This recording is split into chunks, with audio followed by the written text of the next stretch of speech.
Chairman रवायत हलाल committee का कहना है कि मुल्क में रबीउ अव्वल 1445 हिजरी का चांद नजर नहीं आया है।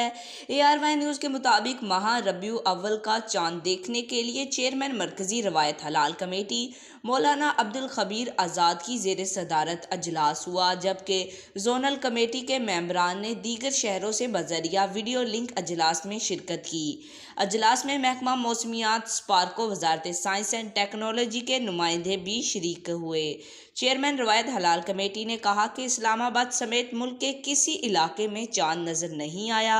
जोनल रवायत हलाल कमेटी को कहीं से शहादत मौसूल नहीं हुई।